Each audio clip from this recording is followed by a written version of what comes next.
Agora nós vamos ver o capítulo 2, que agora começa as aplicações do cálculo numérico, né? Primeira aplicação, um grande problema do cálculo numérico é a resolução numérica de equações. Então você tem uma determinada equação, aí você cria métodos numéricos para resolver essa equação, né?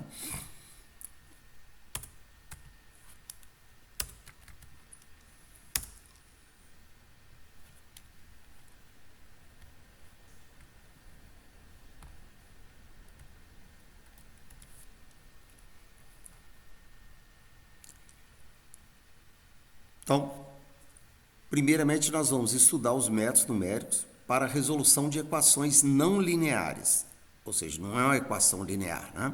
Uma equação qualquer. Então você vai determinar as raízes de uma equação, fx, por exemplo, ou seja, encontrar os valores de x, né? Que f de x é igual a zero, né? Se a raiz de uma equação, se x é a raiz, o f de x tem que dar zero. Nós vamos fundamentar a necessidade do uso de métodos numéricos. Vocês vão ver que para determinadas equações a gente não consegue resolver. Então nós vamos utilizar métodos numéricos para você resolver. Discutir o princípio básico que rege os métodos numéricos para a resolução de equações não lineares. E apresentar uma série de métodos. Na verdade nós vamos apresentar 3 métodos, né? Mas existem mais. A motivação, né, é resolver. Na engenharia a gente tem várias vezes você tem os problemas que você tem que resolver uma determinada equação, descobrir as raízes dela. Aqui eu coloquei exemplos da engenharia civil, né? Na parte de estruturas, vocês têm os apoios, né? E você vai fazer somatório de fx, somatório de fy, então, somatório de fh, né? Horizontal, vertical, igual a zero, aí você vai ter determinadas equações. Ou na engenharia elétrica, em circuitos, né? A famosa lei de Kirchhoff, né? Você também vai cair em resoluções de equações. Ou também na engenharia, né, elétrica, você tem a parte dos reatores. Então, nessa parte você também resolve determinadas equações lineares, não lineares. Aí você tem que descobrir as raízes dela. Agora, primeiramente, gente, esse símbolo aqui, tá vendo? Esse símbolo é chamado de QC. QC, assim. Ele é o símbolo utilizado, é C aqui, tá? QC. QC. Ele é um símbolo utilizado para falar que é raiz. Então, quando a gente tem a raiz, x é uma raiz, então esse símbolo aqui no cálculo numérico. Geralmente a gente usa essas letras gregas, né, para ficar bem atípico, para você identificar, isso é a raiz.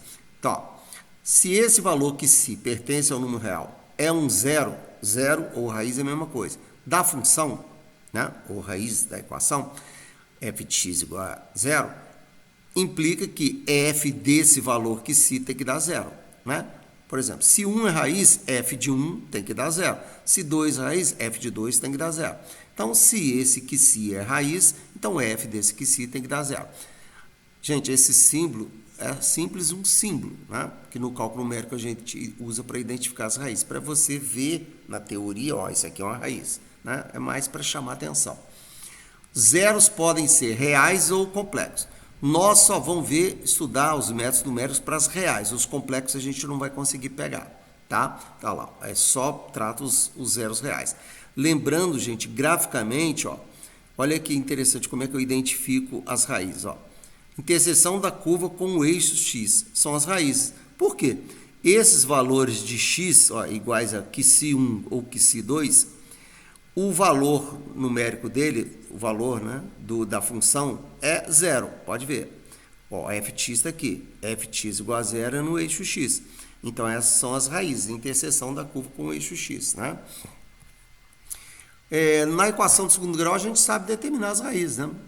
Você faz usando Bhaskara, lembra? Todo mundo sabe isso. Agora, polinômios de grau elevado, com maior grau de dificuldade, complexa, você não tem uma equação que resolva. Você não tem uma fórmula para resolver, né? Você tem métodos. E a gente vai estudar os métodos numéricos. Então, o princípio básico dos métodos numéricos. Você tem um determinado método. Essa é a ideia. Ó. Você parte de um valor inicial, aí você vai fazer um loop. Isso aqui vai ser um loop, ó. Isso aqui é um loop, essa rotina aqui vai ser um loop. Você vai aprimorando os valores, diminuindo os erros. Aprimora, diminui os erros. Quando você fala, ó, o erro agora tá ok, aí você para e você fala que é um valor aceitável. Então isso aqui vocês vão ver, vai ser um loop. Você vai aprimorando os erros, aprimorando os valores, minimizando o erro. Então vocês vão ver que a rotina no cálculo vetorial é um loop que tem essa ideia. Então, as etapas que a gente vai encontrar nos métodos numéricos para determinação de raízes ou zeros, você tem duas fases. A fase 1, que você isola a raiz, é o isolamento das raízes, ou seja, você vai determinar um intervalo menor possível, né, que contém apenas uma raiz.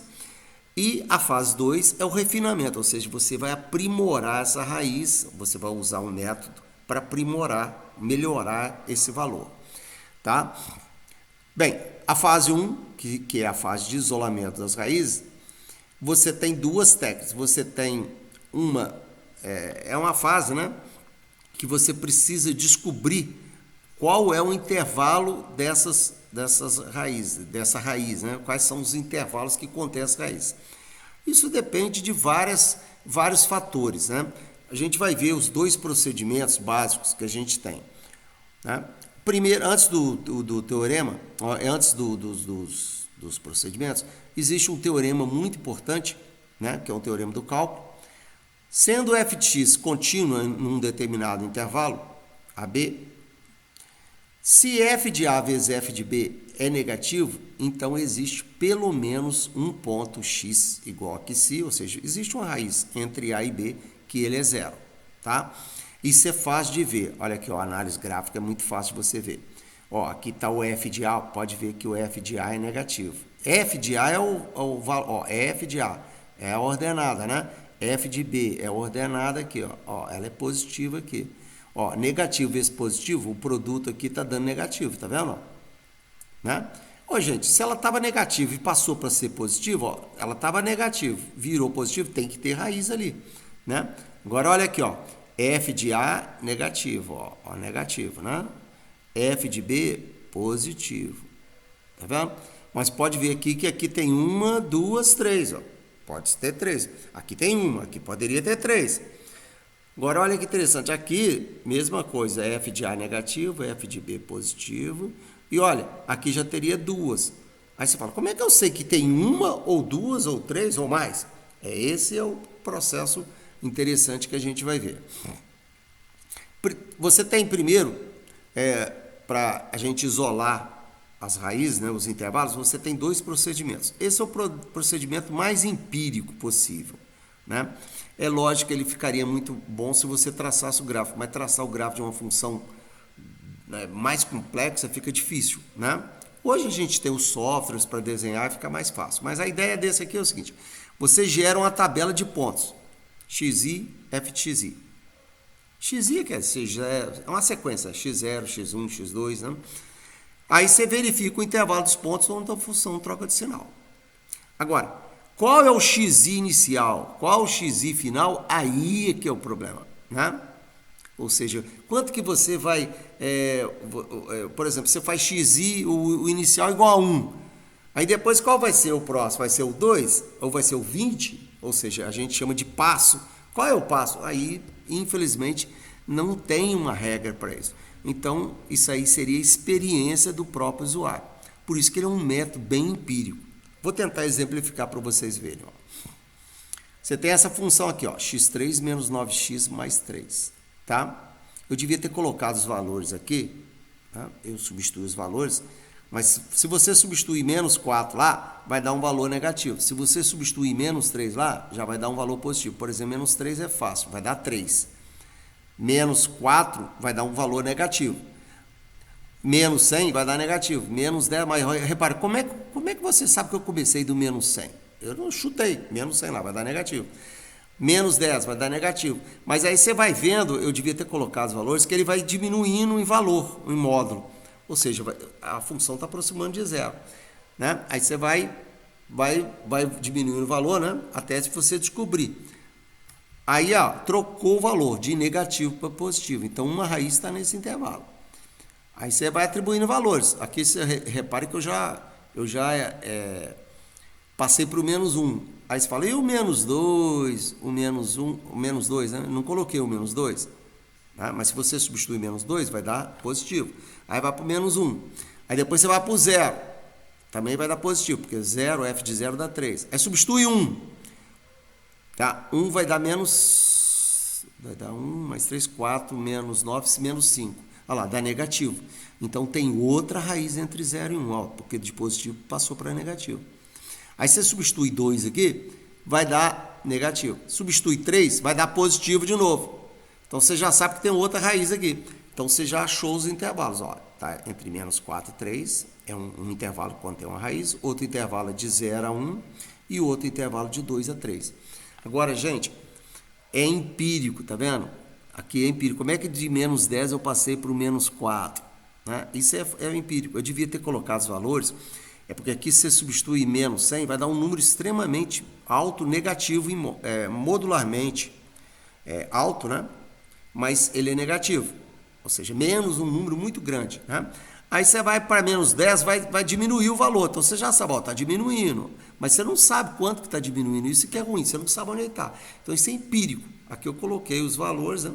Você teria que ir diminuindo. E é ruim você chutar, porque se você chuta um espaço, um gap aqui muito alto, de repente tem uma raiz aqui. Né? Isso é que é ruim. Como a função é do terceiro grau, eu descobri 3 raízes, então não tem mais nenhuma raiz. Agora olha o exemplo 2.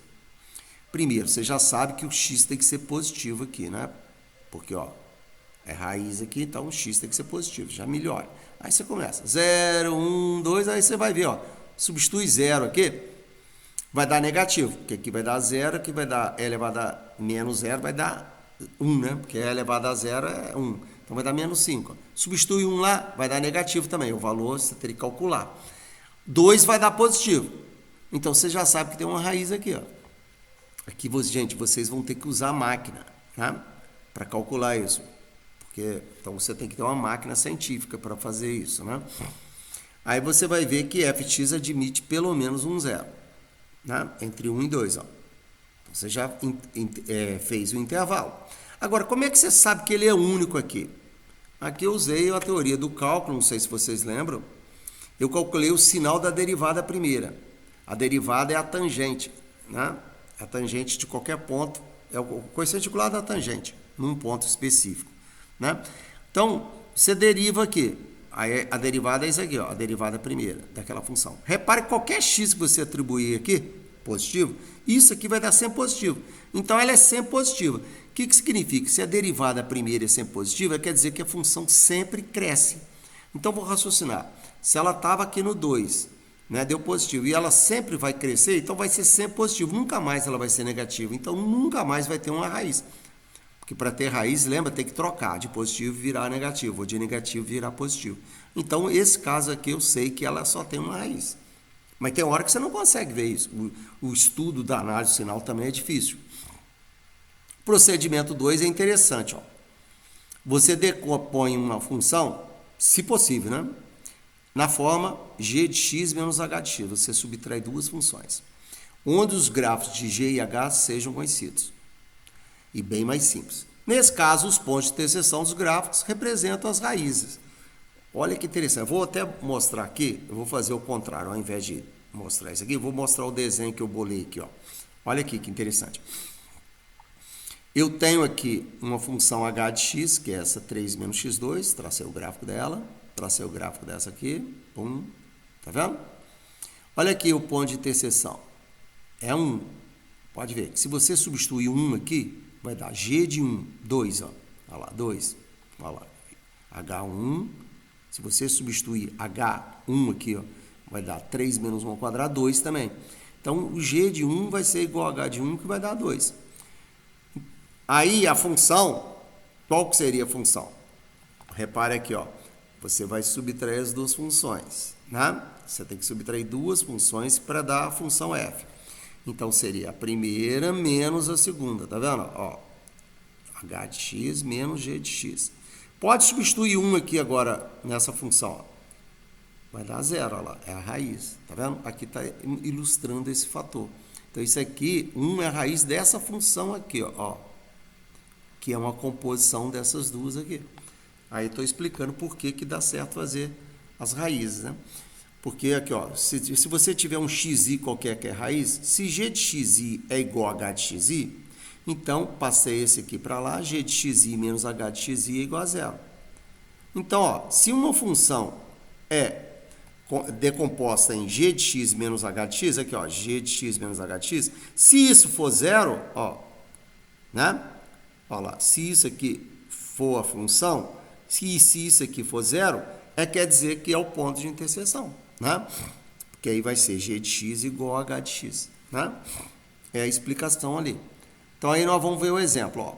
Se f de a, aqui, isso aqui é interessante, ó. Se f de a vezes f de b é positivo, então se pode ter diversas situações, lembra?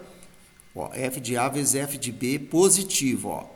Os dois são positivos. Repare, pode não ter raízes, pode ter uma, pode ter duas. Por isso que f de a vezes f de b tem que ser negativo, lembra? Para a gente ter pelo menos uma, né? Então, esse slide aqui está em ordem errada, tinha que ficar naquele esse aqui, ó. Aqui, ó. Tá? Ó, depois desse, para você ver que por que tem que ser negativo o produto, tá? Vamos lá de novo.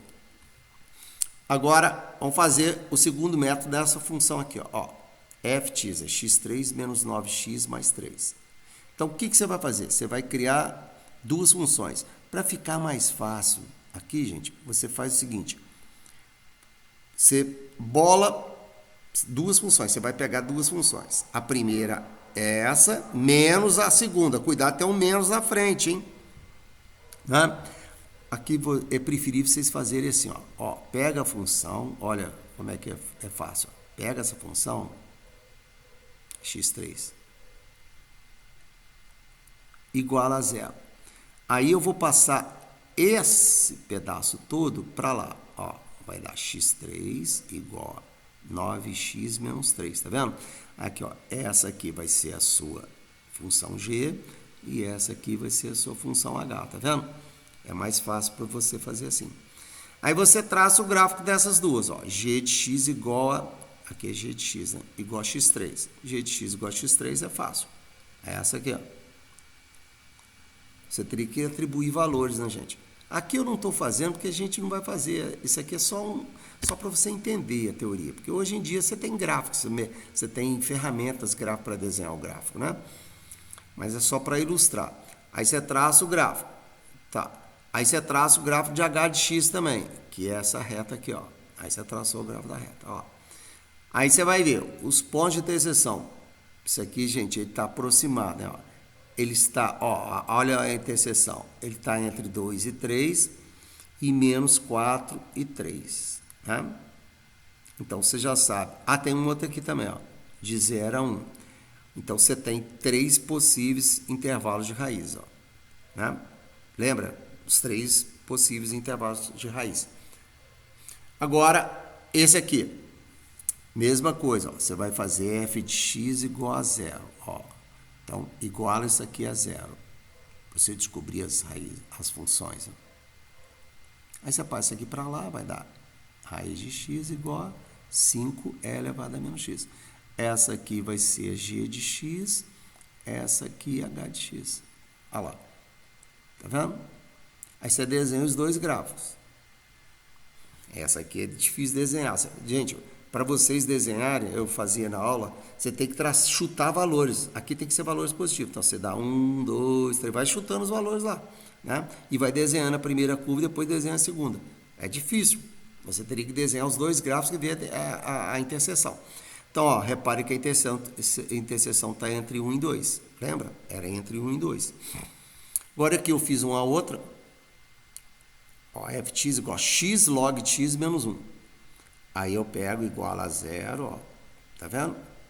Aí passei o 1 para lá e passei o x dividindo. Então, ó, essa aqui vai ser a sua g de x e essa aqui vai ser a sua h de x.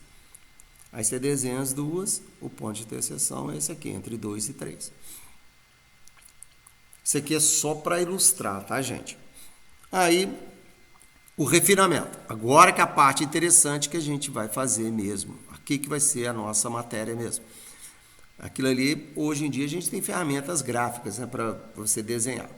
Então, agora nós vamos criar os métodos, né, numéricos para refinar. Ou seja, eu parto lá do valor inicial que está entre, por exemplo, essa aqui, ó, está entre 2 e 3, tá? Então, vocês vão ver que eu parto de um valor inicial entre 2 e 3, né, e vou fazendo iterações é repetições, sempre melhorando essa nova raiz, né? Tentando esse novo valor aproximado, até você falar, não, posso parar. Tá?